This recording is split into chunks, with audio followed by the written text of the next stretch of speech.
Greetings, Mage fans. Pooka here. It's time for another Tomes of Magic installment here on Mage the Podcast. Today we'll be talking about the Victorian Mage supplement, Weird Wonders and Revolutionary Magicks. And I am joined today by noted expert, Jenna. Greetings, Jenna. Hi! I don't know what I'm an expert in, but I'm glad to be here. Thanks for having me, and I'm ready to go. I think of you as an expert in aplomb and daring do, so we can put that in the I'm the fine with tagline. that. I would like to Alright. put that on my CV. You will be a reference. Thank you. Awesome.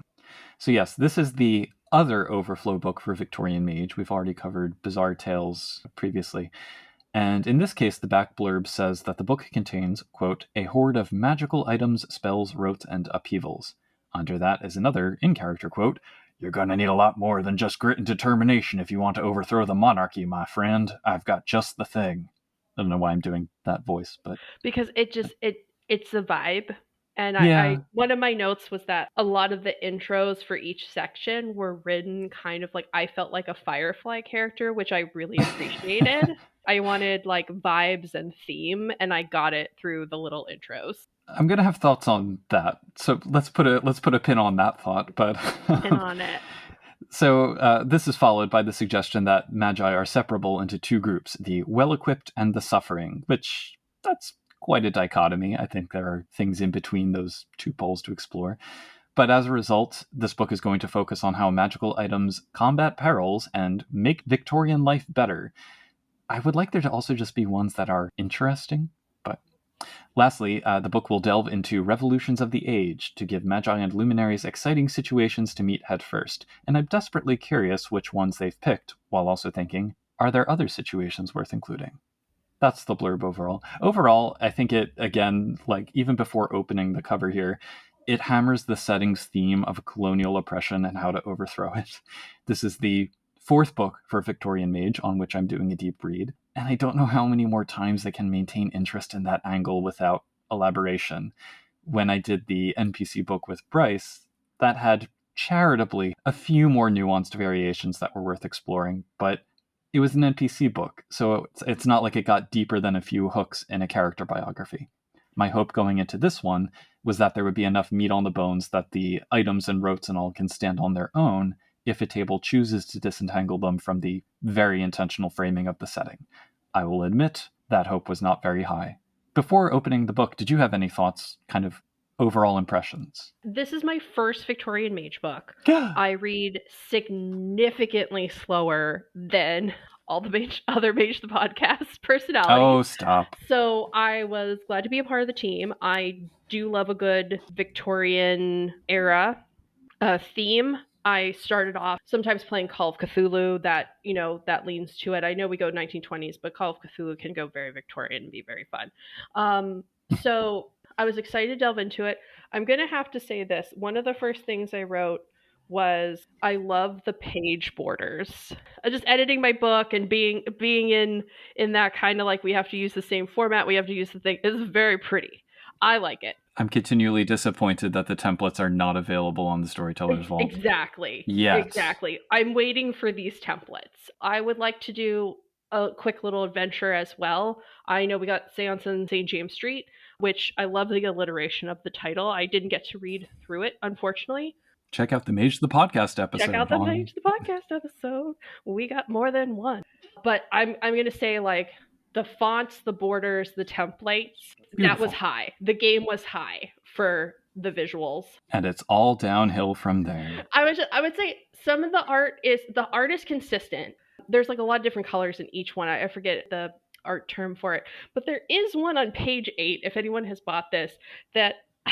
And I had to go back after looking at my notes where I just wrote, Edgar Allan Poe is snowboarding while a Yeti gets hit by a bell from a Shinto spellcaster. And I'm okay with that. I just made a note, like with some stars. So visually, it's very appealing. The other thing I like as a slow reader and also as a person who writes books for new storytellers, new GMs, they jumped right into things. There wasn't, I felt the intros to each section wasn't very long. And that's why I kind of liked the Howdy Partners, Cowpoke, gold miner merchant kind of vibe, because he's like, this is what I got. And I'm like, okay. And I just like read what was there. And I feel like that's what this book should be. This book is clearly like Booko stuff, Booko ideas. And I didn't need a lot of philosophy leading into each one to get to, you know, things that could help me jump into the Umbra or could help Blaze of Glory in a combat. So I felt that that was nice in terms of the development, because my joke every time reading Old World of Darkness during research, it has to start in ancient Egypt, and then you finally get to learn about the thing you're reading about on page 50. So that's what's nice. If people just want to kind of look at the section they need, they're definitely going to get that through this book. Well, on that note, let's start flipping some pages. We start with the credits. This was written by Hirome Kota, Sebastian Freeman, Josh, hey, I know that guy, Heath, Travis Legg, and Catherine Schuttler. I skipped right over the contents because I actually wanted the content to be a surprise. So the contents list like everything in the book, all of the roads, all of the items. And then we get straight into some fiction. The Tempest, a page-and-a-half vignette about the Athanasius, a ship of mages, presumably, who are, if I read it right, they're defecting from the Order of Reason to return this mysterious magical girl to somewhere called Ponta Delgada. And the first mate just can't deal with it. So they're like, cool, peace. Lifeboat's all ready for you to go back to shore. Get out, loser. We're going to go confound some imperialism. I didn't really care for the story, as it's kind of in medias res, but doesn't give much detail about the backstory or motivations. They keep defining characters by their ethnic background and doing turns of phrase like, he stepped close enough to count her eyelashes. That's like, did he get it right up in her face? Is he actually counting? But then there's a description of how the ship teleports through some storm-powered electric weirdness, and I'm into those House Tharsis vibes, so. I liked it. I felt every once in a while I couldn't tell who was talking, and I had to do a little reread. But it had a clear through line with like, this is our mission. Yes, magical girl. I just wanted more magic. I just wanted more crazy backstory about this girl. So I could have read a little bit more. You know, we sailed off and we were about to like give back Atlantis its queen or something like that. Like I was just ready. I love the ideas in this book. And one of the through lines I'm going to have is that like I just want it more magical. I want it a little bit more crazy. That might just be me loving the pulp kind of crazy early 90s version of Mage. Listener, audience, take that how as you will. We could always turn it up to 11. I feel like very few things were turned up to 11. We have some very respectable things at like a 7. That was my one thing where I was like, okay, I'm reading this. I'm interested. Let's go. And they were like, and we're done. And I'm just like, no. But I felt like it was a smooth fiction, except sometimes the tete-a-tetes were a little bit fast for to keep along with that, because you were getting a lot of information, because they were just like, well, we need to explain pirating in this era, and I understand that. But overall, I would definitely read this short story. And then it jumps right in. It jumps right into. Well, first we get a scene from Les Miserables on the splash page. Oh, we do. Okay. Did I? I might have pushed that out of my mind. I'm so sorry. So yeah, then we get this single page introduction that sketches out the book more. All right. So this introduction insists that these wonders aren't just modern ones with a brass and wood finish, but they're grounded in the Victorian era, sometimes with dark powers. They can form the central conflict of the story. Debatable. We will get to that. Then there's a bit about how dozens of countries revolted against their leadership in the era and the social upheavals that constituted the Victorian times. I'm curious about how they're counting for the first one when they say dozens of countries, but in the latter case, sure, there was a lot of social upheaval. And it specifies that we'll be going through 35 items, 27 rotes, and a dozen plot seeds for those revolutions. So I think we're going to basically speed through the descriptions very quickly for these. I have like one-liners for all of the individual entries. Okay. But something I wanted to kind of point out before we dive in is that I don't know about you, but the Wonder construction system for M20 still does my head in a bit. So I'm going to say like the level and the type but skip over the arete rating, the quintessence amount, and the background cost for these because I still don't really know how they work. I agree with you because I read it, I said, okay, and I feel that that's a do what you want, depend on the idea. I know this is an official publication and they're using those rules. I just feel with making wonders, especially, like, it just really depends on the wonder in my personal experience. So I am not about those math facts right now either. So. But some of these wonders are certainly about those math facts, which might come will up. help new GMs kind of like go back and forth with that M20, and that's fine. You know, every part of RPG is about a little bit of math. For your listening needs, we don't need to crunch the numbers right now. Jumping into the wonders, they are grouped along lines of purpose, so we start with those that deal with exploration. In order, we have the Botanist's Delight Curiosity Case, a level 1 trinket. This is a small terrarium that draws on life and matter to keep botanical specimens in an ideal environment for travel, for 1 quintessence a week. Cute. The Dandy Doctor's Tools, a level 4 talisman. It's a set of gruesome medical implements that can be used to splice chimerical body parts between changelings or onto humans. Handling the tools or having a new chimerical limb lets one interact with chimerical reality, such as a treasure wood for Changeling the Dreaming. It's kind of some overt Lovecraft references in the description here, and also a deviant Kinane technocrat, which is kind of cool. Dr. Neptune's Diving Dynamo, a level 6 device. Level 6 device. This is a former Voidseeker turned Marauder's massive submersible with a crew of 100. Does deep dives and has swole weapons, and any straits energy, which is the Victorian term for paradox, is kept at bay by the captain's quiet until a non-marauder tries to use the device. The Dreamer's Hoop is a level 2 talisman crafted by dream speakers using Nunyahi hair. This allows a mage with familial or deep relationship to the Nunyahi to enter into the dreaming or an umbral dream realm while sleeping. It also enchants its users. I like that we're kind of getting these under-the-radar changeling treasures, but it does feel a little bit like stepping on C20's toes. And this is also, I believe, the only place the term Nunyahi appears in M20, so storytellers might have to do a little bit of background research to kind of get all of the pieces for some of these. The Gravekeeper's Lantern, except because of the font, it looks like Gravekeeper, so I was having White Castle vibes. That was the only time the font failed us. Otherwise, it's beautiful. Yeah. So this is a level 1 trinket, Eldritch Lantern, that reveals and enables communication with spirits in the penumbra. Weirdly, the thing that annoys me here is there's a line where it says, real magi know that nobody needs an hour-long ceremony with 8 people just to briefly speak to spirits. Either it works in short order or you need more study. And I'm thinking, well, depending on your paradigm, yeah, it might need an hour-long ceremony with 8 people. But anyway, next up is Horus Venator's Carriage, a level 3 device. A Lightkeeper motor car that's advanced for its time, endless fuel, significant weapons, and other useful bells and whistles. John Richardson's Journal, not to be confused with the comedian John Richardson, is a level 4 talisman. It's the diary of a polar explorer who might be a cannibal, but it heals damage and can drain quintessence to replenish itself.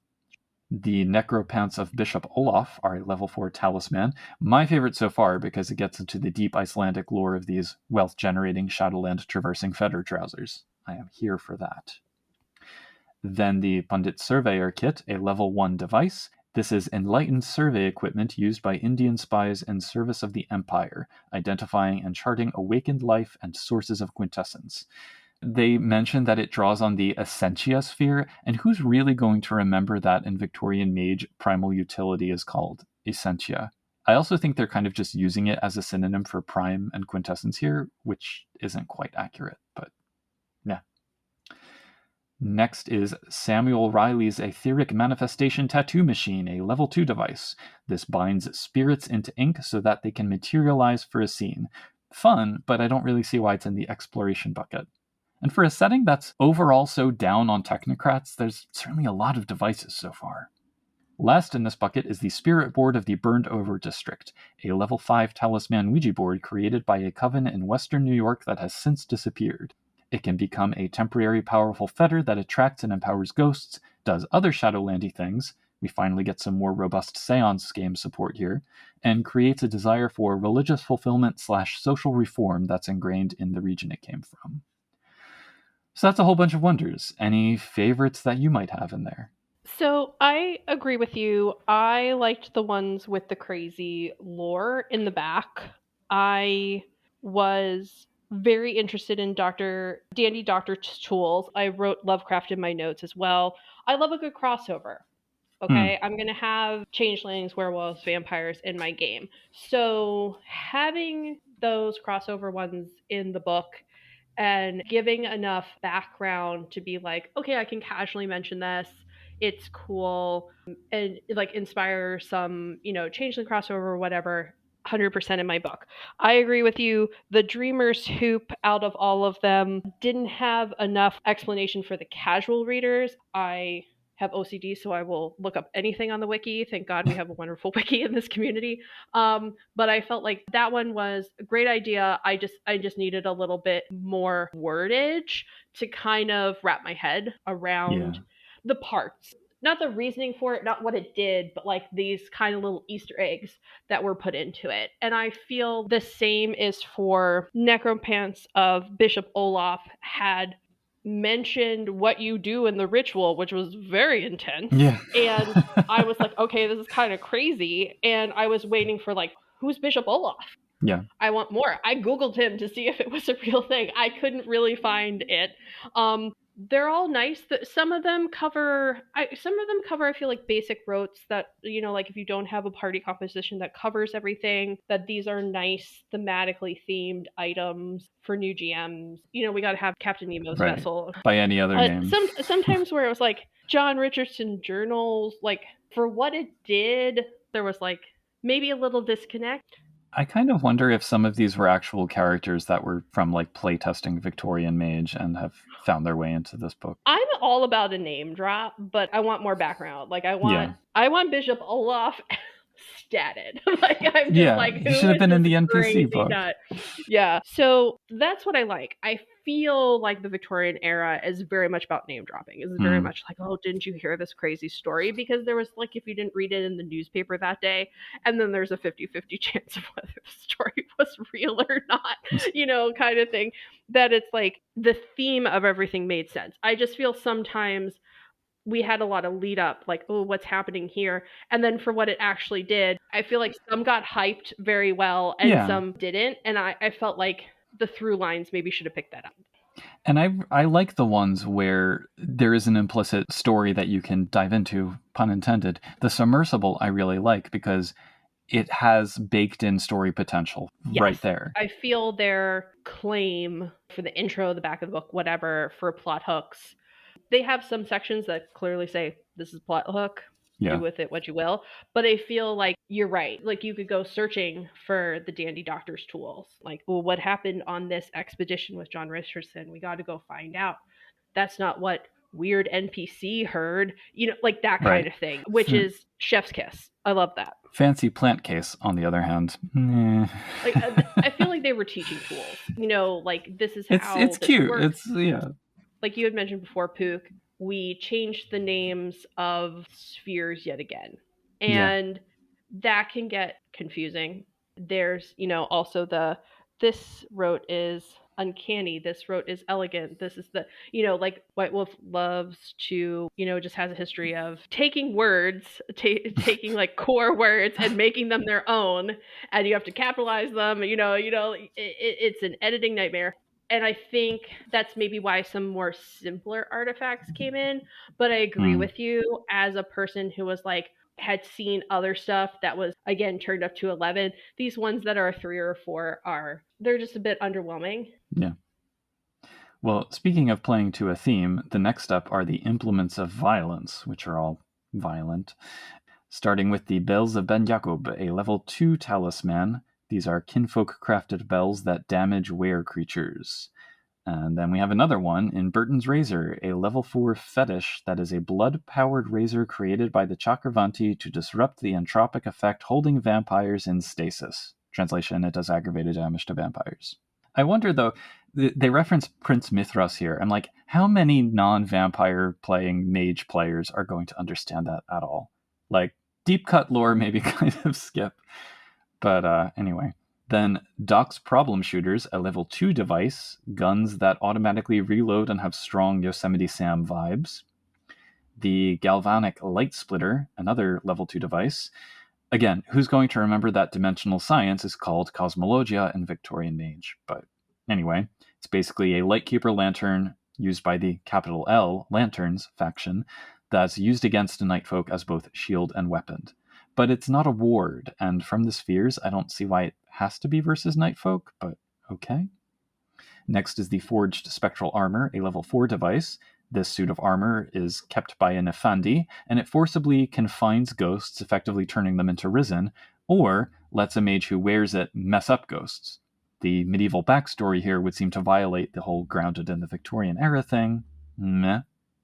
Lastly is Savaş Afisi of Hasan Ozanolu, a level 3 talisman that is a, again, medieval battle standard, which apparently absorbs the energy of an old master as one of his instruments, and it now increases the difficulty of ranged attacks against the wielder or allows teleportation through shadow.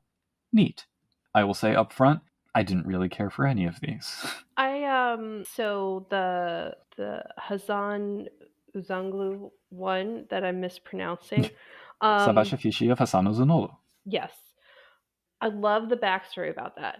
I love what it does.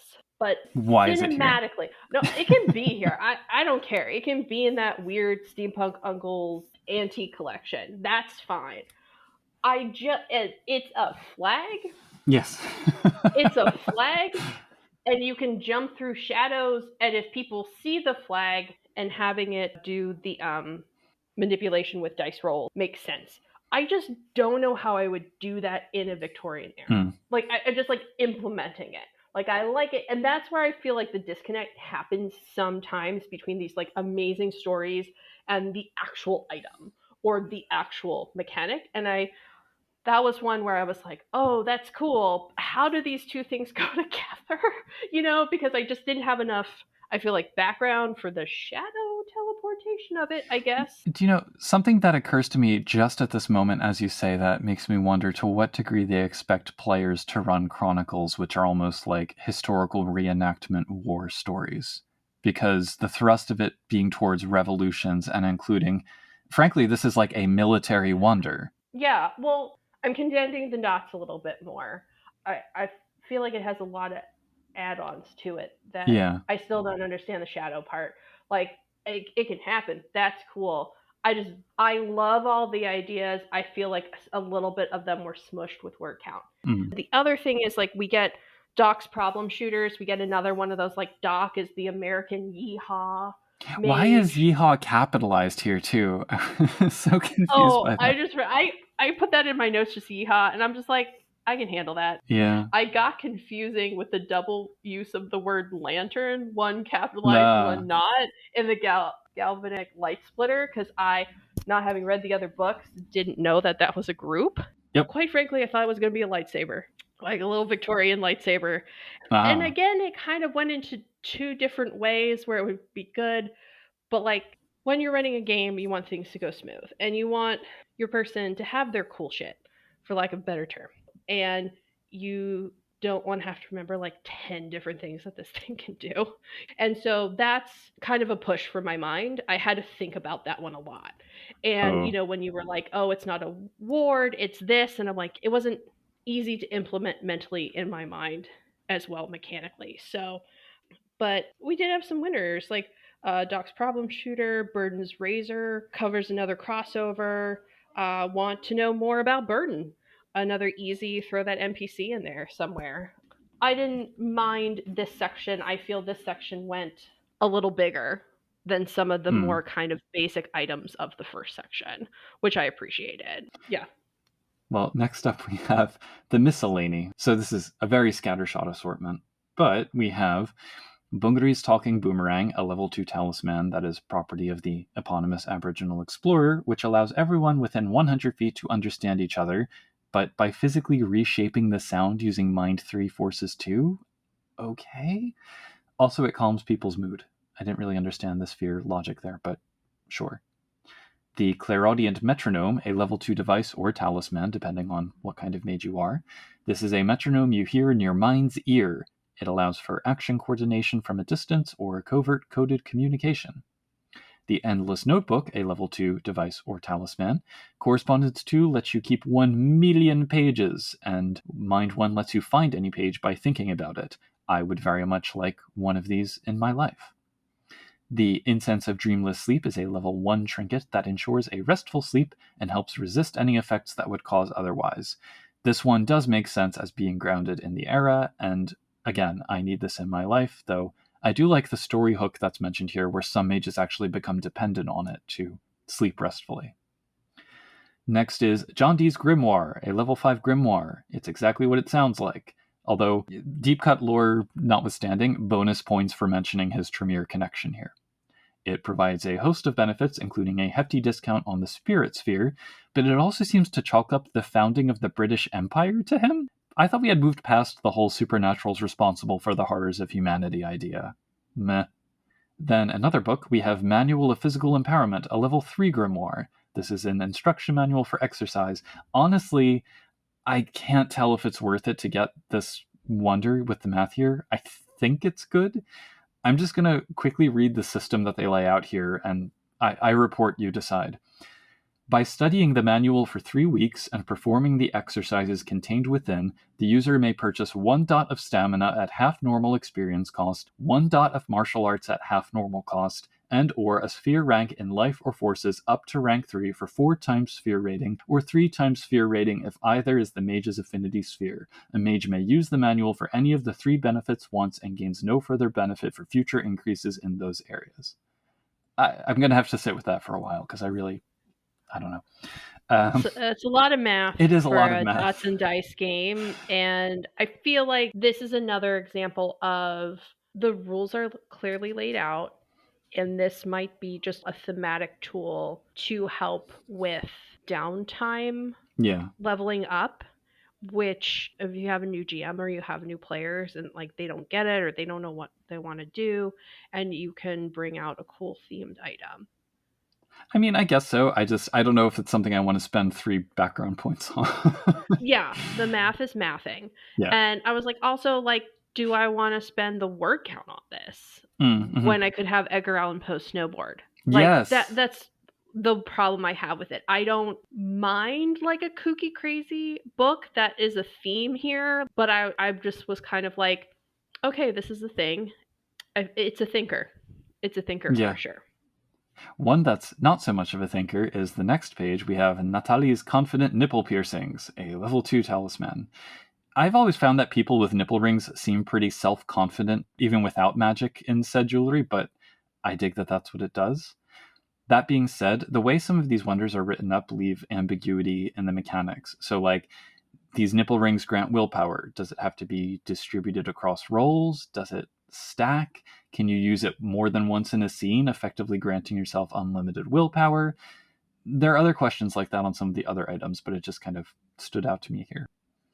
Next up is the Shoji screen of the 72 Minor Seasons, a level 2 trinket. This is a folding screen that changes every 5 days or so when nobody's looking at it. And you know what? We need more magic items that are purely works of art with no other function. They just create story possibilities and are pretty and are magical. And 100%. I'm all for 100%. It's all theme all the time. And I loved this one immensely. Yeah. Then we have Sugar Maple Sap, a level 3 periapt. I am, again, 100% in favor of Maple Sap TAS, although I'm not sure that, as it claims, there are actually hundreds of possible products you can make out of it. But I guess there were more nuanced comments that could be made here to justify its inclusion in a Victorian Mage book without just falling back on, by the way, genocide. That was kind of a little feeling I had. Next is True Scales, a level 1 trinket. A simple pair of scales magically resistant to being messed with. They detect the proportions of the 60 chemical elements known at the time. Lastly, the Trumps of Doom, a level 5 talisman. This is just the major arcana of the tarot depicting, among others, Porthos and Vormas. I'm assuming they're like the Hierophant and Death, but I don't know. Anyway, they talk and create gateways. I like how there's a built-in method for mages who use them more than twice to create their own, because, again, that kind of allows for story possibilities. Which is what we're always here for. And I think I got really excited about the shoji screen of the 72 minor seasons, which is just shoji screen is like, a multi-word screen. And this one is constantly updating, maybe slightly moving of the 72 minor seasons that like ancient Japanese calendars had. And I feel like it's like just such a cool item to add to a wealthy NPC. Exactly. This is very much a Victorian era item, but we mageified it in terms of maximalism, gaudiness, showing your wealth. And it has mentions of, oh, in case a sleeper comes into your house, it's not crazy go nuts. Like it knows when it needs to show off, right? Kind of thing. And the other one that Endless Notebook is a great item to like give out as like supplies, to like a new player or someone who's like, oh, I don't know what my foci is going to be. And they're kind of like maybe a librarian or something or a note taker. And, it can open up anytime. Also, love it in real life. Yeah. Totally agree. Need. My feeling about Natalie's confident nipple piercings, what is the activation? Like, is it standing up straight? Is it taking off your shirt? Like, how do you activate them? Give me a pair of ice cubes and you'll find out. Yeah, I feel like that's where I have is that sometimes in this book, these items say when activated, and when it's an item that doesn't have an on switch or they do. Or it's clear. Yeah. Or like it's obvious, like I'm changing out the shoji screen or I'm putting a new bullet into this fancy yeehaw gun. So that's where I felt the word count fell flat to me. I wanted a little bit more mechanics because it's already a very bold idea. Fine, give it to me. Nipple rings in Victorian era. I'm trusting you that this is thematically correct. Yeah. Cool. I was just a little, as a GM, I would kind of talk to the player and have to figure out the activation part. And a few other ones as well. Like they either had like amazing down to the equation mechanics, like the Book of Physical Empowerment, to kind of just these general descriptions. And I would have liked that to have been like developed a little bit more consistently. Yeah. That's my one complaint. The last batch we get covers Skullduggery Society. We get the Galvanic Lock, a level 2 device that is a super lock which only works for magically indicated keys, including the ones you give to people you permit but don't actually trust. It can mess up lockpicks and be remotely disassembled or electrified. It's actually quite a lot for a 2-dot device. It's a bargain. It's a bargain for sure. Yeah. We have the Harmonious Mahjong set, which is a 2-dot trinket that when you play it with a group of people, you all kind of understand each other and can get an experience point discount if you're buying up contacts, mentor, patron, or retainers with them. Then Migna's Teacups, a level 2 talisman. Putting aside, again, how many readers will know what the Hangyokai and Wankwei are, maybe don't name a character after a well-known actress. Anyway, these induce calm and cooperation. Yay! The Mockingbird Nutsuke is a level 1 trinket, tiny sculpture that captures sound and can be played back on a phonograph. It would be tough to get back after you, quote, forget the carving somewhere and then have to go back and pick it up to actually replay what it captured. But anyway, story possibilities, I guess. Otto's one-man band is a level 3 talisman set of instruments that influences crowds and can create actually quite powerful emotional and social effects. This is another one that I felt might have been better as a changeling treasure and maybe easier to justify it as that rather than having this like powerful talisman crafting elderly busker as a mage. I don't mind, but so first of all, they're not making a ton of money, and the background cost is 7 points. But if you want to be Dick Van Dyke's character from Mary Poppins, oh my god, that is all what it is. You know about the Victorian era, I loved it. I was like, what do you want to do? Play the symbols instead? Okay, it's this. It has a little chart.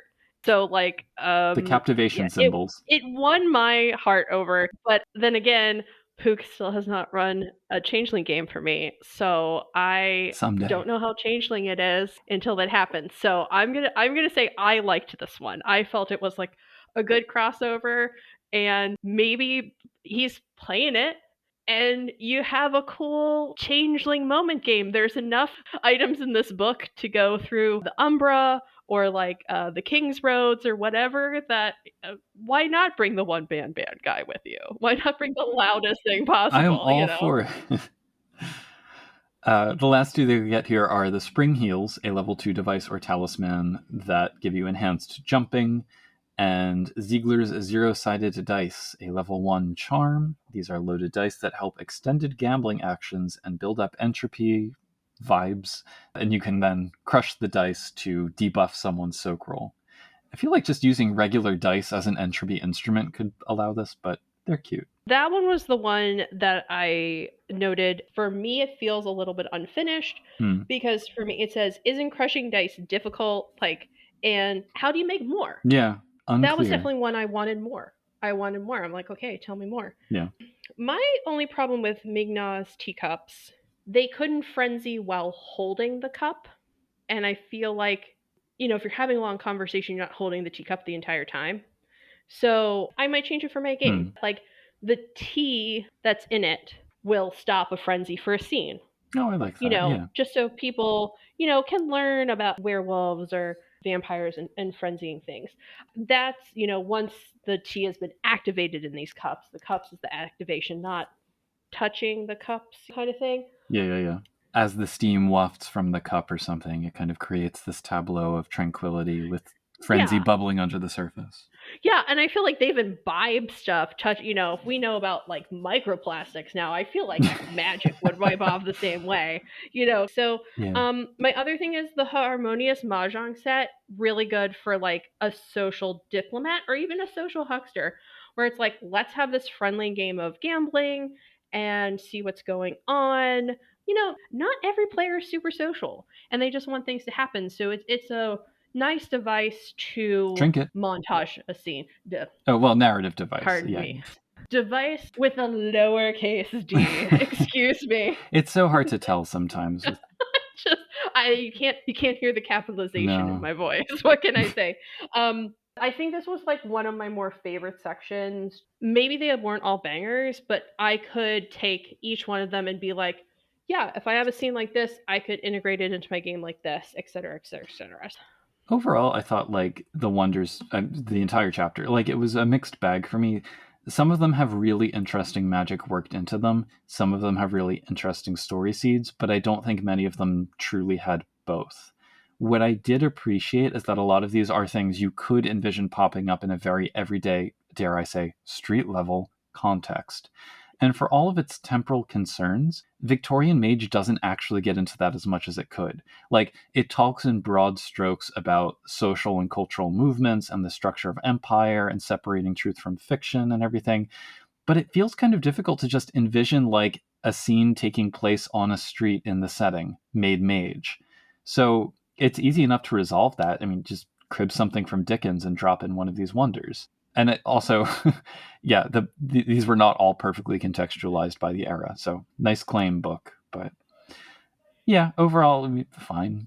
And not everybody's going to run every game different. Yeah. And the thing about prep is what I tell people when I'm helping, like, friends just make their game, or I'm having a little chat session with people at cons, is that I'm just like, it's more about the ambiance. So, and I think that's what a lot of these are helping. Like you said, some of them are plot hooks, some of them are just an item, some of them are this. Maybe if we reworked the layout of the book a little bit more, it would have maybe brought to light some of the ones that were lacking a bit. But I feel like there's always at least like one or two winners. Yeah. And that was cool. I wish there would be more, but with the word count, it helped to like keep moving. Yeah. So then we get, I actually, the chapter 2 splash art is my favorite art piece in the book. I think this is absolutely beautiful. This woman kind of leading a group of people into a weird space tunnel. And also like the color palette is very nice. Beautiful. I will have to say the art is consistent. Yeah. A lot of the one-pagers, like I mentioned, Poe on a snowboard, this other one with the woman in the sari, and they are gorgeous. This is Gatos at his finest. Yeah. There are smaller ones that are consistent and nice and to the point. And some of them are great too, but it's like one-page spreads are supposed to catch your eye, for sure. Yeah. So this is Chapter 2, Victorian Magick. We get a top tier epigraph here from the Prestige, the Victorian Mage we probably all wanted and didn't get. I don't love the opening paragraph, though, because it's basically like, wroughts exist. Some of them make sense in this setting. Otherwise, you'll just have to pretend they work. That's wroughts. And I'm like, oh, all right. But I just feel like the way you said that, I just have to go, wah, wah, yeah. wah. Anyway, these are also divided up into groups. We start with fighting arts. So I'm just going to give the sphere dots and the context and any interesting quirks as I fly through my descriptions here. We have Arrow Storm, a wrought of the Comanche Puha, and then the Dream Speakers. Entropy 1, Matter 3, Prime 2, Time 3, grants additional actions to fire and multiply arrows with deadly accuracy. It's based on spending successes, so a ritual is particularly powerful with this one. Lamplighter's Bane is a basic Forces 3 wrought to turn one of the ubiquitous gas lamps into a fireball. Optionally add Matter 3 to increase combustibility, or Time 4 to make it triggered. Relic Exclusion, Correspondence 5, but it's Order of Reasons, so it's Cosmologia, aka Dimensional Science, 5, Essentia, aka Primal Utility, 4. There's a lot of fancy, confusing co-location talk and reality zone terminology to justify the spheres, but basically it boots a place out of existence, so the Order doesn't have to expend actual resources on destroying it. And I totally made a simpler wrote along these lines for a Storyteller's Vault product recently before I read this. Oops. Anyway, this is how you get your Atlantis or your Brigadoon or your alternate timeline or whatever. But I question the logic of providing all these mechanics, like it has a sidebar even, and then saying, but basically it's just a plot device. Like, Then we have Shoot Your Cuffs, a skeleton key ritual using Matter 3 and a Mind 2 that makes their clothing into armor and projects an air of authority. Straightforward enough. Saucier Tempête, which is Haitian Creole for Storm Witch. This is a voodoo spell that summons tropical storms with Forces 5, Matter 2, Prime 3, and importantly Life 3 to protect the caster from harm. It points to how do you do that for weather witching rules, which nobody needs that book for weather witching. Lastly, Umbral Ambush. Pretty self-explanatory. Spirit 2, Matter 3 to attack through the gauntlet, and you can add Prime 2 to make your attack aggravated. The bad news is that it's only from the penumbra into the material world. The good news is that this pretty much ensures a surprise attack to anyone without spirit senses. Any favorites from this batch? Because I think for me, it was just the Relic Exclusion one. Because you can get an entire chronicle out of that one. Yes. I felt these were the big ones. Umbral Ambush, like... Very damn. handy. I didn't even think of that. And they're just like, I turn into a ghost and I punch you. And I'm like, whoa. So I like that one. And I like Shoot Your Cuffs is a great basic one. I don't think it has Sphere Vote at all with Matter 3, Mind 2, Armor, and Authority. I feel like the one that mathed a bit hard was the Arrow Storm. Yeah. But at the same time, people who are usually into the kind of like firearms mage or whatever love a good multi-shot. Yeah. So I was like, to do it with arrows, and I usually just give those rules to the person who wants to multi-shot, and I was like, and if you can understand all this math, you may do it and tell me how many successes you have. But it was like a nice example to players about how you can mix a lot of different spheres together. Yeah, the Relic Exclusion, I looked at it because it lists the spheres first, and I was like, everything is at a 5. Like, what is going on? And then I actually read it, and I was like, oh, okay. I found this section decent. I liked it. It covered the basics. It added a few extra things with fighting spells. Like, I don't really think they could, rewrite the book on this one. Like, yeah. I don't know how you could... At the end of the day, the spell has to do damage of some sort. And I'm approaching this as someone who doesn't do combat much, so I'm generally unenthusiastic about that stuff, but I can appreciate some of the takes that they had here, so yeah. The next batch is, in a throwback to our Sneakers episode, all about the information. I don't know why I'm giving him that accent. He didn't have that accent in the film. Anyway, it's debatable whether these actually do have stuff to do with information, all of them. I'd watch that remake, though, if they brought Arnold Schwarzenegger in for Sneakers, too. I'd be down for that. Or Victorian-era Sneakers.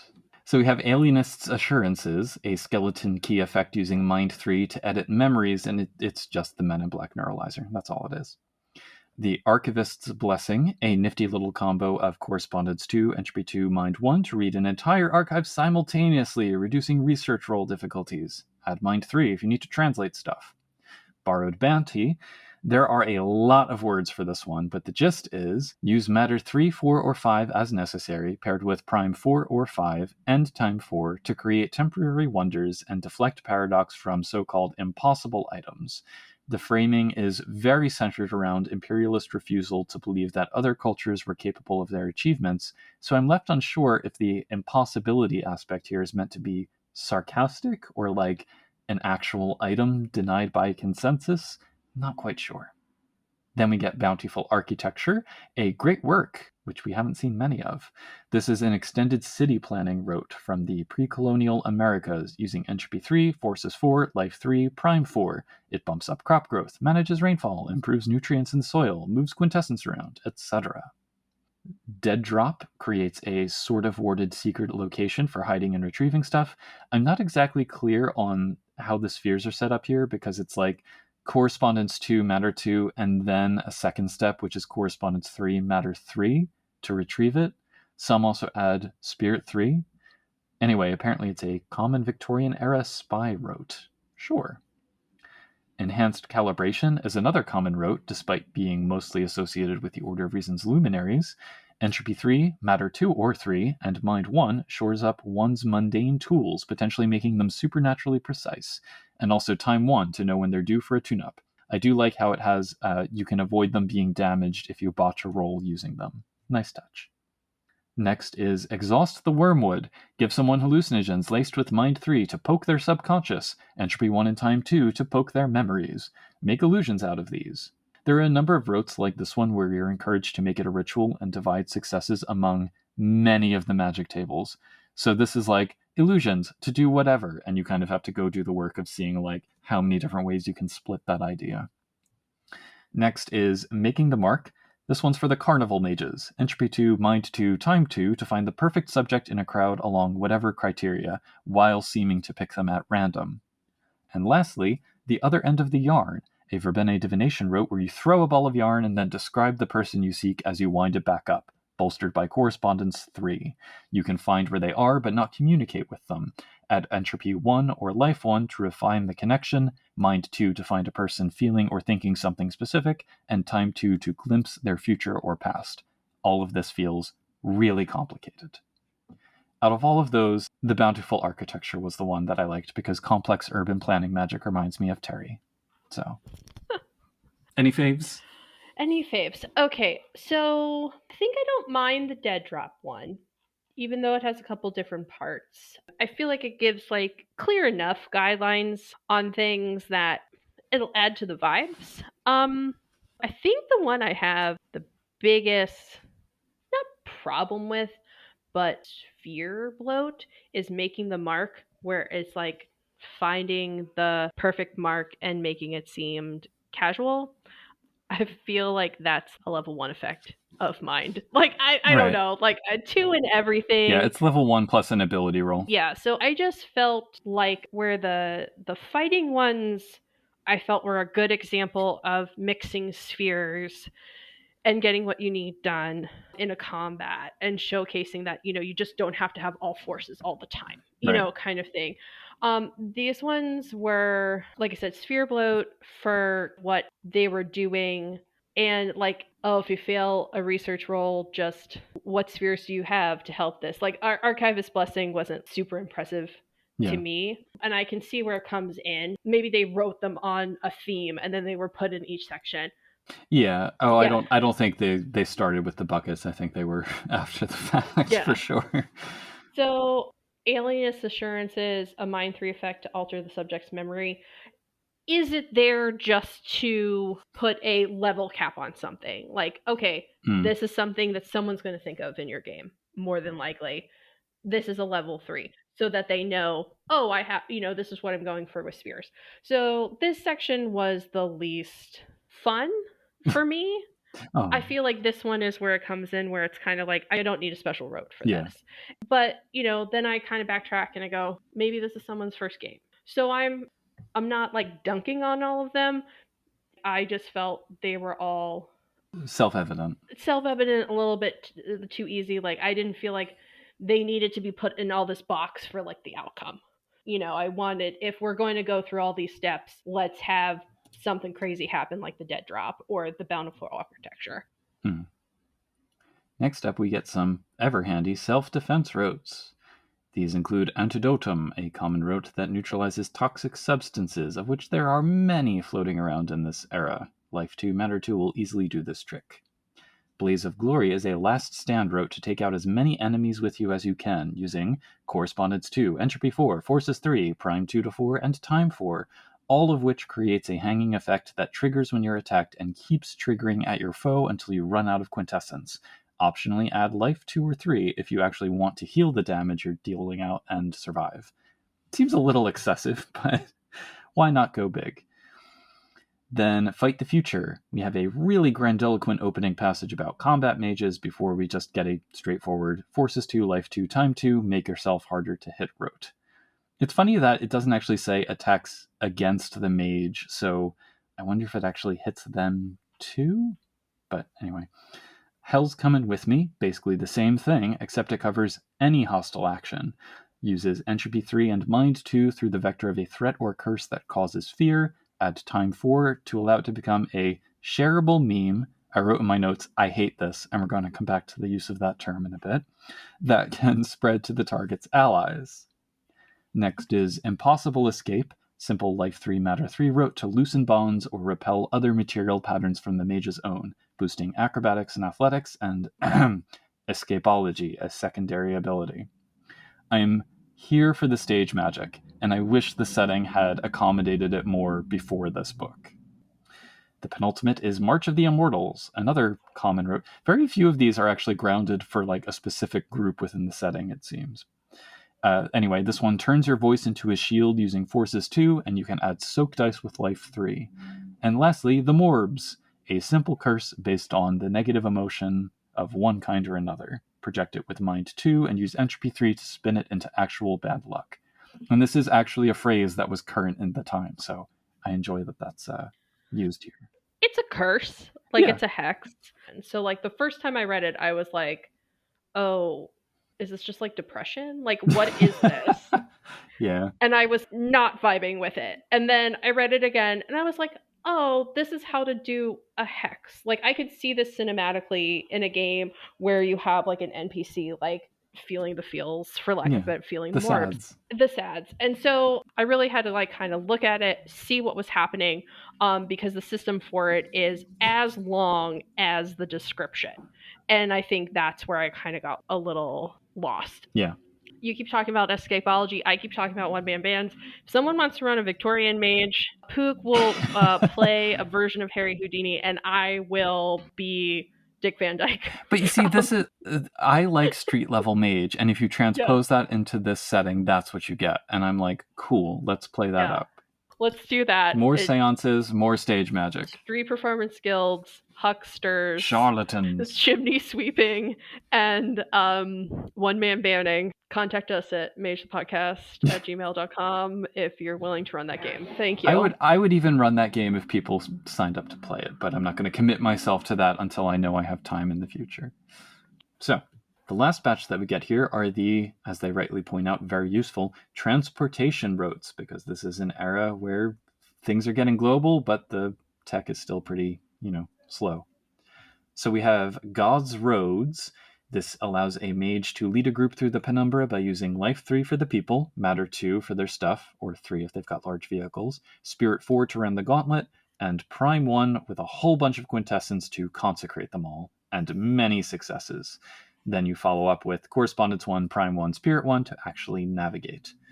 It's not the Paths of the Wick, I believe, but also there are some harsh notes about straits and backlash with this one, so it is kind of like you need to read through this carefully before using it, but it is a really useful route for the setting. And it comes with a delightful chart. It does. So. And I think this is also what the splash art for the chapter was kind of capturing. So you can kind of see how it looks, which is nice. Oh, you're so smart. It's so far away from that picture. I didn't. Yeah. I don't do well on PDFs, so. Next up is Light as a Spirit, Stiff as a Stick, whatever name. So this is Life 3 paired with either Correspondence 3 or Forces 3 to levitate a person, messing with either their position in space or with gravity. Pretty basic. Maximize Combustion increases the efficiency of steam engines by minimizing heat loss. Matter 3 purifies the fuel, Forces 2 contains the heat, Entropy 3 prevents mechanical failure. The upshot is that you increase speed or reduce fuel expenditure. If I think I'm understanding all of the math correctly, because goodness knows I play Mage to calculate multipliers of train velocity. Lastly, we have 2 rotes, which I don't think these really qualify as transportation, but they're here. So there's Scouring Seance, where you do a seance to drain a wraith or spirit's essence through the living person linked to them and convert it into quintessence using Correspondence 4, Prime 4, and Spirit 4. It's pretty nasty and deals out some hefty jour on the mage. Lots of words, but great story hook baked into this. And Sweeten the Fetter's Fruit, another necromancy one, but I'm fine with it because finally we're getting some of that in this setting. This is kind of the reverse because it delivers essence or pathos charged with a particular emotion that resonates with the ghost through a fetter.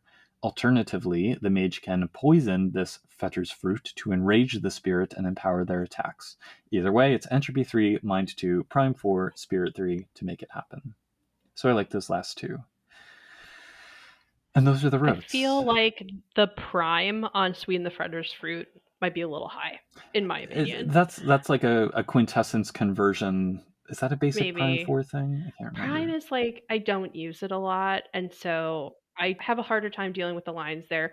I just really would love like just level 3. I feel it's really easy to get to level 3 and like spheres you like. That's the only kind of timing issue I have with that. But I agree with you about the 2 necromancy spells. And for a game that presented its module on how to play it with a seance. In theory.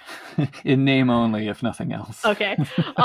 It's nice to have these spells. Yeah. You know, it's what we think of for Victorian era. And so I was just like, I wrote, great, this is exactly what I'm looking for thematically. It's clear instructions. It acknowledges spirit as the necromancy mage rather than just going to the gauntlet all the time. I really liked these spells. This was an easy way of presenting this to a player and being like, hey, if you want to get up to this, and I'll make a little plot hook for you with these fetters and stuff, we can agree that this is how you scale your spheres. And I don't have to make it up on my own. Yeah. Like, that's what these are for. Like, as a GM, I don't want to have to make up every single thing. I want to pick something out and be like, oh, I'm adding that.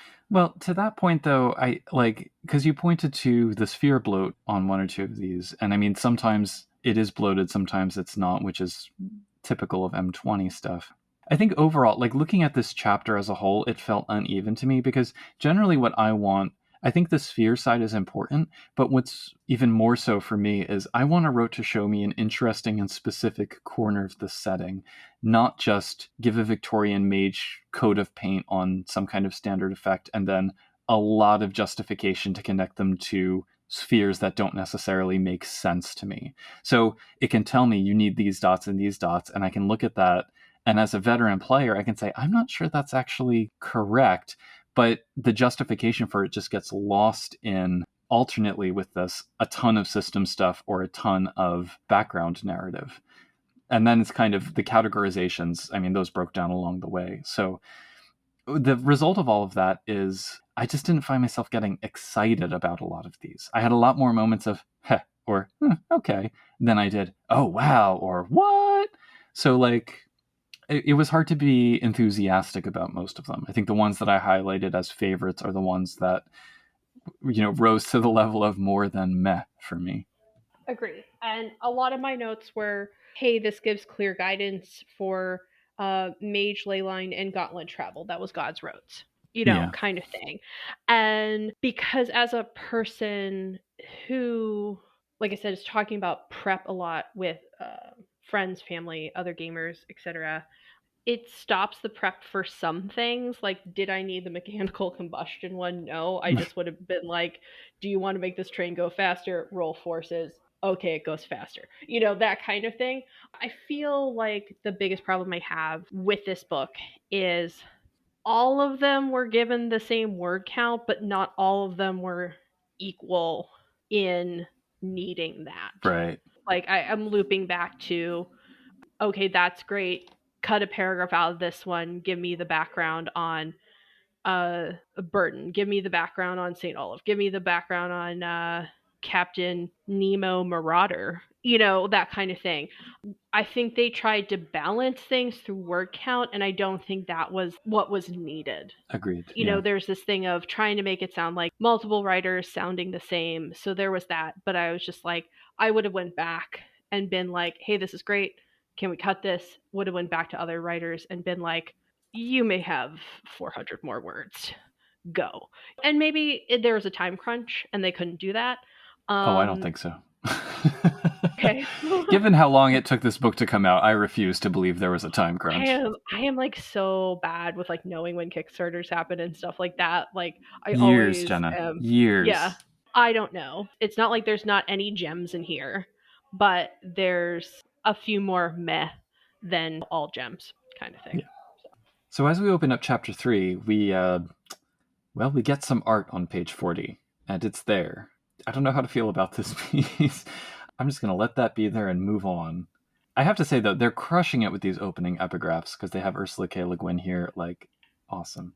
So chapter 3, Revolutions. This opens with an extensive introduction that rehashes what we've already seen many times in the setting. Colonial expansion, resistance, rebellion, etc. There's an emphasis here on industrialization linked to the rise of quiet, which is something I don't remember seeing in the mix before, but possible interesting changeling connection. And also Nefandi everywhere. There's a bit where I will quote, areas untouched by colonizers at the time of Victoria's birth are overrun by the end of her reign, which is both, I think, more dramatic than accurate and frankly not dramatic enough. Because also, like, she lived for 81 years. Some places took a lot longer for those effects to happen. Yeah, the timeline, I feel is dramatic. Yeah. I feel like the timeline is not maybe 100% accurate, but I feel like it's a dramatic enough line. It is also an alternate world, though, so, you know. True. Anyway, it's meant to indicate that this is a time with lots of revolutions floating around, which we're going to get in a hodgepodge of formats with some background and plot hooks. We saw a few of these already in the Bizarre Tales book, so there might be a couple repeats, and 80 years is plenty of time to find something along these lines almost anywhere in the world, so there are options. So we start with 1848, Springtime of Nations, and yes, there was indeed a revolutionary wave in 1848 in multiple countries. As they point out here, for the most part, those didn't stick. I'm surprised they didn't point out that this was the context in which the Communist Manifesto was written and call that a grimoire or something, but yeah. Anyway, they highlight Italy's frictions as the spark for the Italian Unification War, the Young Irelander Rebellion contextualized by the Great Famine as a prelude to larger movements, and honestly, there's not much noteworthy info about the former and a lot of weight placed on the latter, and Wikipedia will give you more about both. Also, like, no mention of mages in these. Yes, that's why I was like, there's not anything mage-esque. Yeah. You mentioned making another grimoire. Kind of seemed like historical snippets, and I guess we needed them for context of the year, but I just was like, yes, and magic. And so that's where I thought like each one could have just had been like maybe they were just like each place could have been a node or, you know, just simple. It wasn't badly written by any means. It was just a little lackluster. Yeah. And frankly, it's more of the same with the next one, the French Revolution of 1848, which was actually a pretty big deal, probably the biggest of the European 1848 wave. So there's considerable detail in here about how the restored French monarchy was again overthrown. But the plot hooks, again, are just kind of like, mages can be involved too. And that's it. Fight with magic. Yeah. I suggested that some of the plot hooks I would have maybe mentioned is like, were there historical artifacts or sabotages that the mages could have gone on, like a heist? Or there was something like, oh, if, you know, in reality, if this general didn't have this advantage, you know, they could have been... Like, that's what I would have used history. Museums were very popular at the time. Maybe there's a full plot hook about a secret Nefandi wanting the Hope Diamond. The Hope Diamond is not an appropriate thing for this setting, but I'm just saying something like crazy, like an Atlantosphere or something, just like to kind of counteract the chaos of the revolution. When you are writing action and you want to write like a hope punk kind of thing, you need to be able to put the hope somewhere, other than like, I hope this works. So I thought with Mage, it would be nice to add what we've had in the beginning books, which half of this book is about wonders, devices, and talismans. What if there was a wonder, device, or talisman that people thought would sway the tide of war because they didn't know how it was going to end? Maybe they weren't time mages. That's what I feel is lackluster here. And speaking of that, the next one, The Gun War, zooms in on Basutoland, now Lesotho in southern Africa, with a description that I'm not entirely sure wasn't AI generated. It directly says, I quote, "Stories set here allow for the exploration of a culture that mounts a successful resistance to the worst effects of colonization while living with the ongoing challenges of internal political strife." That is the whole thrust of this setting and the chronicles that it demands you run.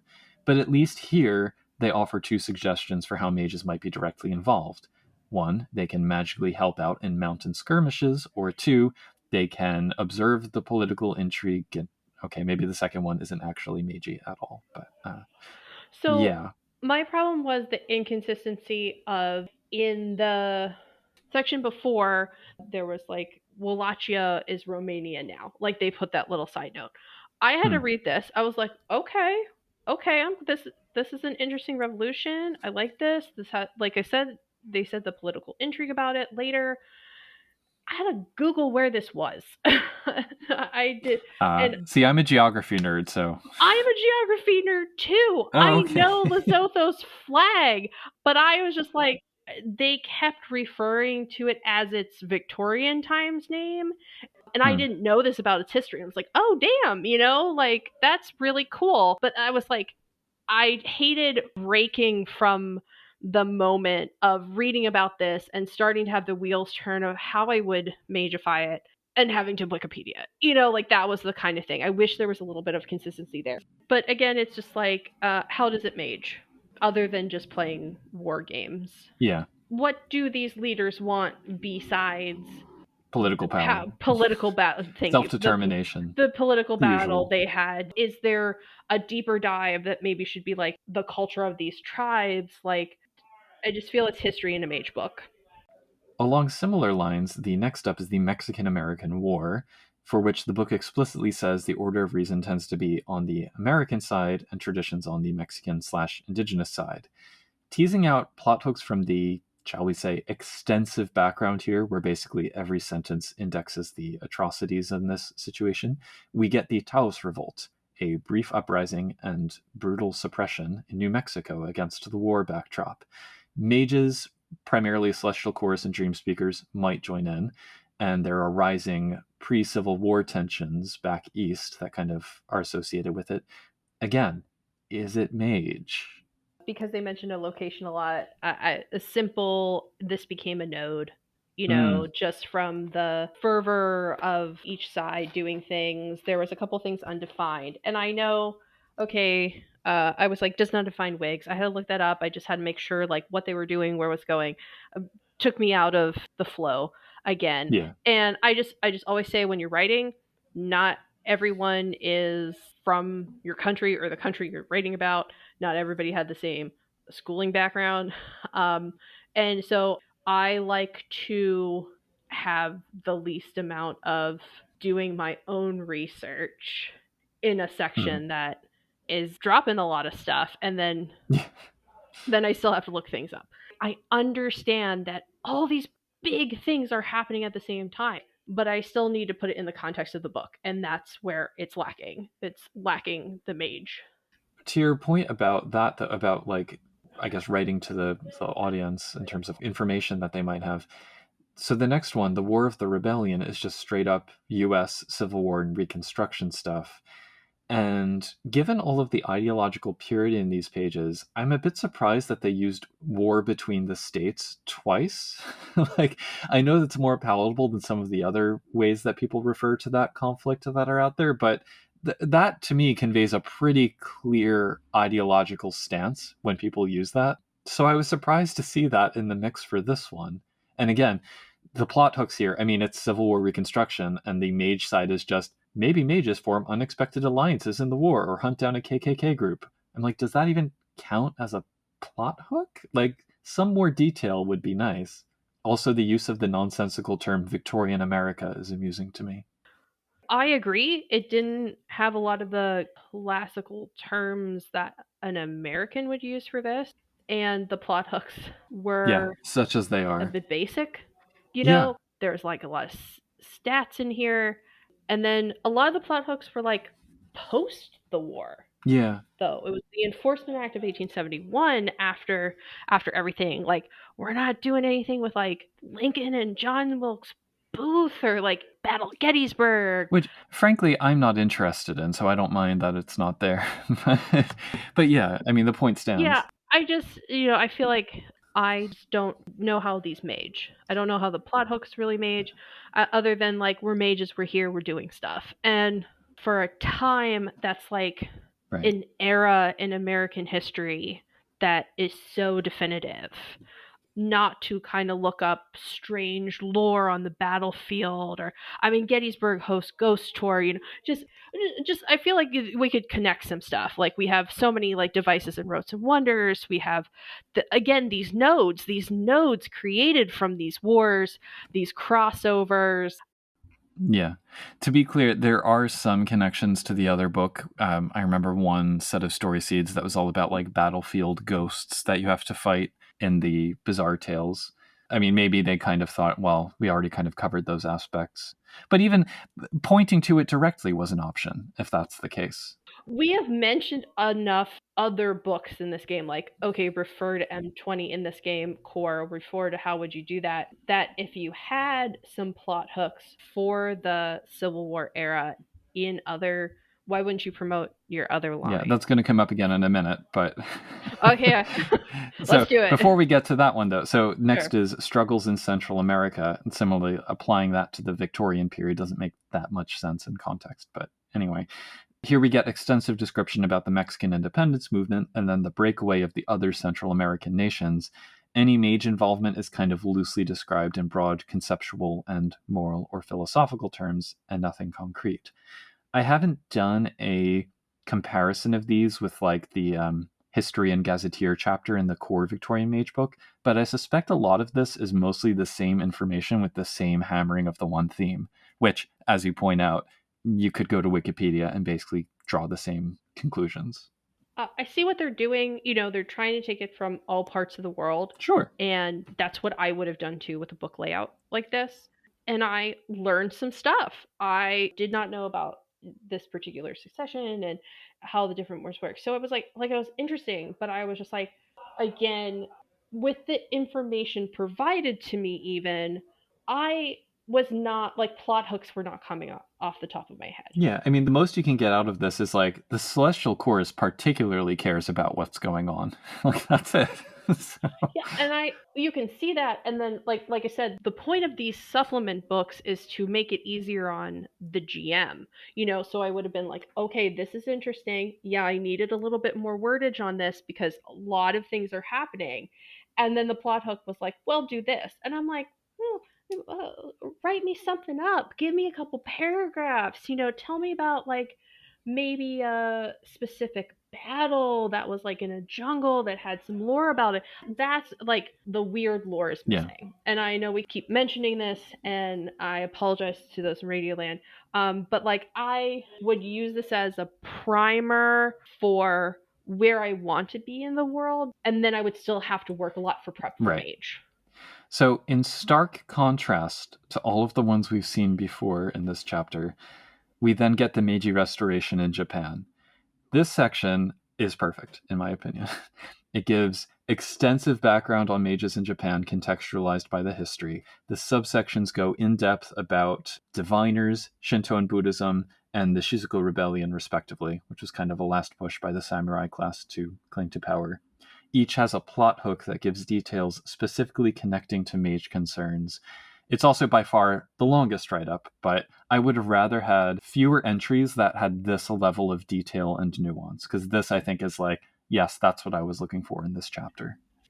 I think whenever you have a religion and politics mix with the Shintoism, the Buddhism, and the mysticism of the Yuojis and stuff like that, you're always going to need a little more wordage versus just political things.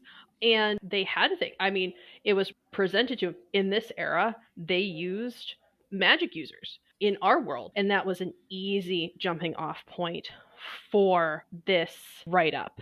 And I felt it was written in a flow a little bit different than the other ones too. Or like you said, it properly looped back to how it maged. Yeah. But then it also was like, hey, you need to understand the real life religion too. And the balance was great. Yeah. But I don't think it would have been difficult to find something similar for any of the other places that we just looked at. That's the thing. No, I could say stuff like maybe they weren't finding it from sources they found reliable. Yeah, maybe. I don't know. Like, I feel like the Meiji era, is very well documented with That's these true. kind of things and hierarchies, but also like there wasn't even an attempt in the other ones as well. And that was the disappointing part for the hype on the back of the book for what I was looking for. Which is then driven home by the next section as we return to form on the Taiping Rebellion. We get a bunch of historical info, and I'll admit, this is not a historical event I'm deeply familiar with, so it was interesting to actually read it, but it has zero bearing on Mage. We get one sentence each for the 3 plot hooks that is Mage related, and it's literally just like, Magi have much at stake. The Wulong have a vested interest. Magi will have a hard time deciding on whom to back. Like, that's it. In this page and a bit of writing. But it didn't explain the Wulong enough to know why they were picking sides. Right. That was the problem I had with this, is that, again, I had a Wikipedia, and then I was like, what do the Wulong do? And then, I had to remember that the Wulong were characters, right? Like, they were not a real-life entity. And so it just missed the mark a little bit with the potential of this Wulong dynamic that I think would have been really interesting to have a new spin on. Lastly, we get the Kingdom of Siam. There's historical background, and at least on this one, it is shorter, but we do get a whole proper story seed. It was short, but it was good. Things can be concise. Yeah. And also, like, hitting different parts of Asia, Siam, it's mentioned enough in media and different things like that to have. And I think it's one of the best plot hooks of the game. So, all right, I have a thing to say about this because... Go for it. So we do have this, like, proper story seed about the cursed site of the Oriental Hotel and how to deal with its ghostly terrors. Fine, nice. But overall, if you're going to just present general historical background and context and invite people to plop their mages in, you have to give concrete details to call it a plot hook, in my opinion. Okay. And as we've been alluding to, some of these do that sufficiently, and some don't. And for the latter, I can do my own research, possibly better because I have a graduate degree and I'm weirdly into it. But even though I wanted more context around the ones that we were given in Bizarre Tales, they were conceptually closer to what I expect from a plot hook. And it's frustrating that where we do get details, it's more like in the historical weeds and not much to do with the game. So the Meiji Restoration one was exactly what I wanted. This one, I would have been okay if more of them had aligned with this one. But tone-wise, there's a bit right at the end that points to a broader issue with the book for me. So the opening of this section says Siam was, quote, forced at gunship point to accept absurd and one-sided trade agreements with Western powers. And then 3 sentences later, that the, quote, Thai people ostensibly get to remain independent and relatively wealthy, 2 things none of their neighbors can claim. From the perspective of the Thai king at the time who signed those agreements, was that an absurd and one-sided deal? Victorian Mage very much wears its politics on its sleeve, and as I've said, it's a politics that I'm open to discussing and including, but when the text assumes its readers need to be lectured more than giving them useful game information, and when it examines context only through the lens of hindsight, what are we doing? Like, when I say retcon hope punk to describe the mood of Victorian Mage, moments like this really drive that home.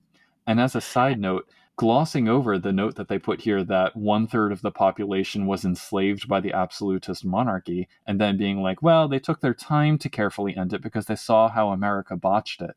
That just kind of rings a little hollow to me. I don't know. Yeah, I feel like this is where it was concise, and it was well written, but there were a few, like you picked out the 2 points where there should have been like 1 or 2 more sentences just to kind of like give a little bit more context, Yeah. kind of thing. Because I understand that's a lot, to learn all in one mage thing.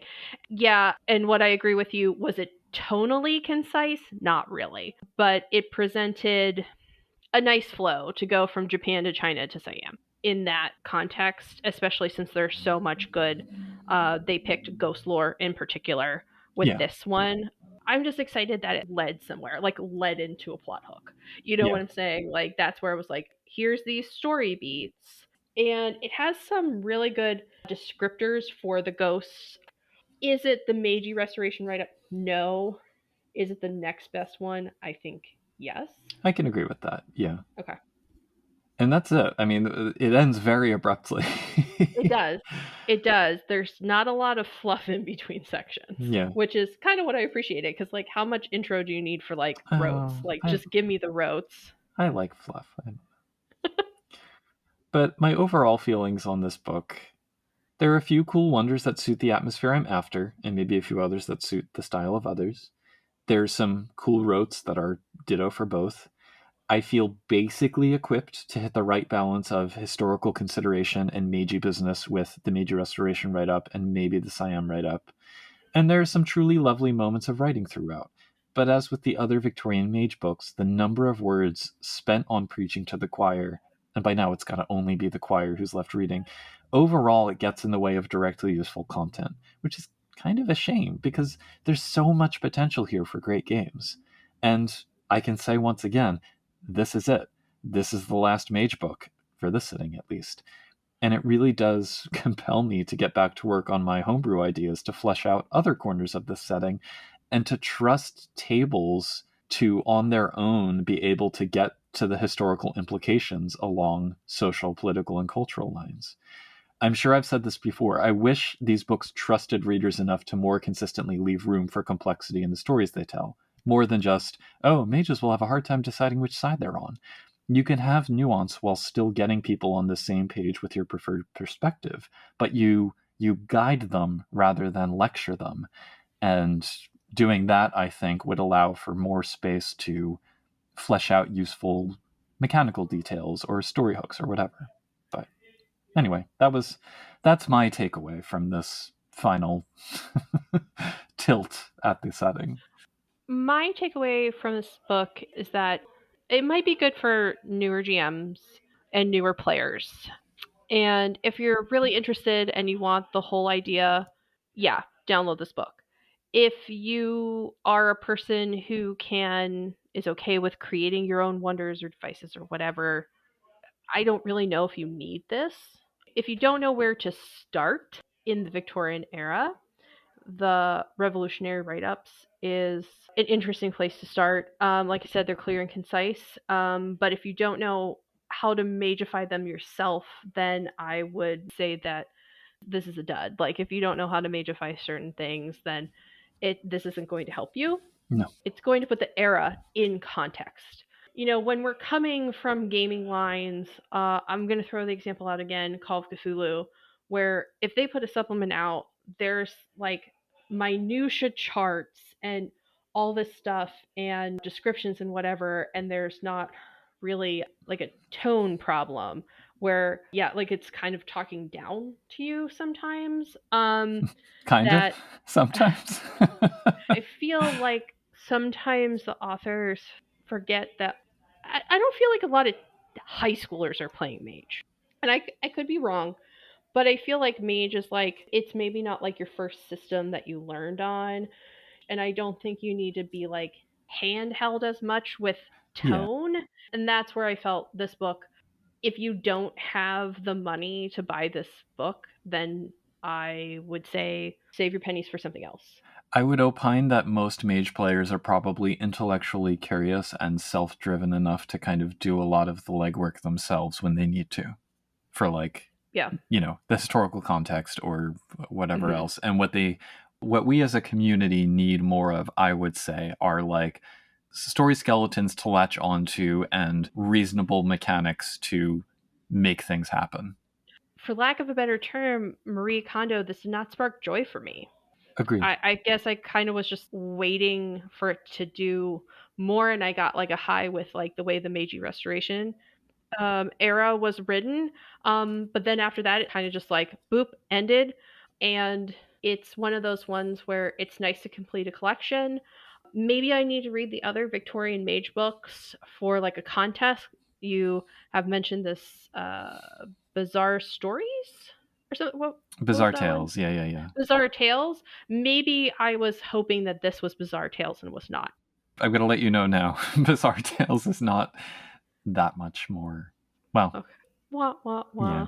So I just, this is by no means ending the line on the book Ascension or anything like that in terms of different editions of Mage.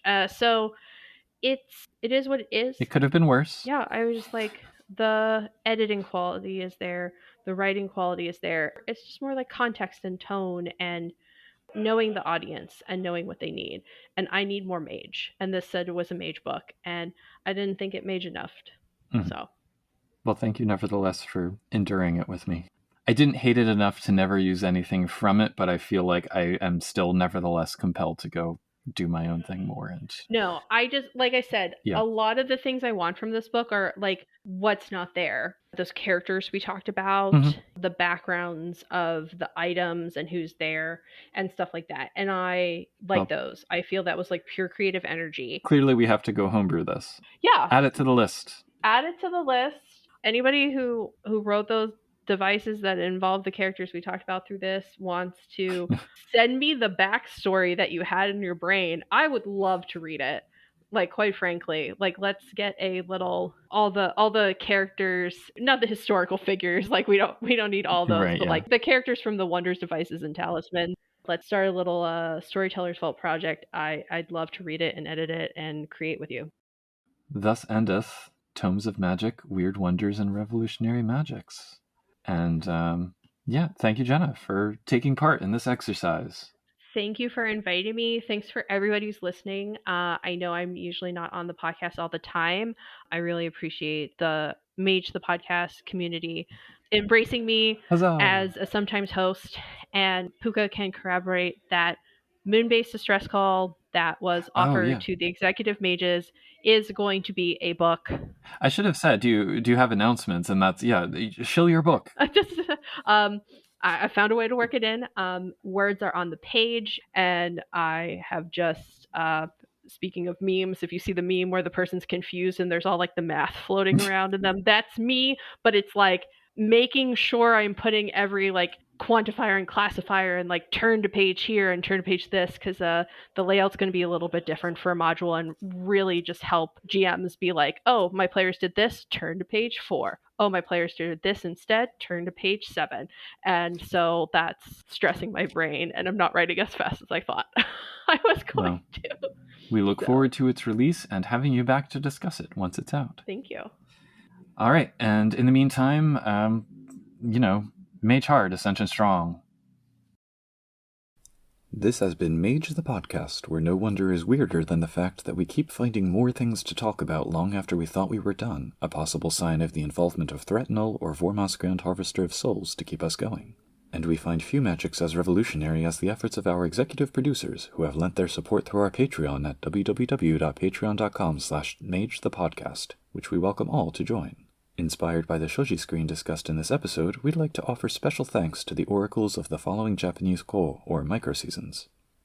Bad Company, Oracle of Harukaze Koryo Toku, when the east wind melts the thick ice. Ben Bandlo, Oracle of Kasumi Hajimete Tanabiku, when mist lies over the land.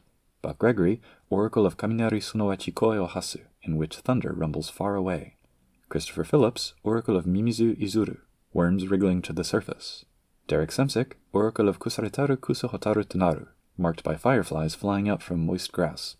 Drawn Cap, Oracle of Taka Sunowachi Waza Onorau, when young hawks learn to fly. Guy Stewart, Oracle of Kusanotsuyu Shiroshi, and white dew shimmering on the grass. Joshua Hillerup, Oracle of Kiku no Hana Hiraku, the season when chrysanthemums bloom. Sean Gallagher, Oracle of Niji Kakarete Miezu, in which rainbows disappear. Spartacus, Oracle of Sawashika no Tsuno Tsoru, the time of deer shedding their antlers. and the crew of Erebus, Oracle of Shimizu Atataka Ofukumu, as springs once frozen flow once more. We'd also like to thank Archmaster Andrew Edelstein, Archmaster Berto, Archmaster Jens Svensson, Archmaster Jeff Bryn, Archmaster Leroy Bryce, Archmaster Morgan Aran, Archmaster Simon Strand, Archmaster Wolf Larryson, and Alex, Alexander, Alexia, Amberversion, Andrews S., Blaze Hibbert, Bryce Perry, Bill, Chartan, Sig, Cromwell the Archaeologist, Daniel Cuppen, Daniel Scribner, Darren Hennessy, David Roy, Dorcadus, Drunk Des, Ian Robertson, EBG, Eli Levenger, Eric Schwenk, Fuzzy Barra, Fuse82, George Lara, Gray Chillick H., Henry Kraft, Ia Bull, Jade Baroth, James B., Jason Duncan, Jason Kennedy, Jenna F., Jeremy Z., Jervis Johnson, Joshua Rotella, Kathleen Halperin, Kevin Fitzpatrick, Chris Kenner, Leslie Weatherstone, Laws and Stuff, Lauren Jensen, Makeshift, Manel Canos, Matthew Poyle, Maurice Hopkins, Melissa Krause, Michael Parker, Nibero, Nikita Klamanoff, Otter Wraith, Patrick McNamara, Rachel Grace, Race Buford, Ricardo, Robert the Robot, Robbie H., Ryan Kendi, Ryan Stray, Samuel Tobin, Seven S's, Starfish, Stephen Carton, That's Real Nito, Tyler Bryan, and Will Vincent. If you super liked this episode or super didn't, drop us a line at magethepodcast@gmail.com or talk to us at magethepodcast.bisky.social on Bluesky.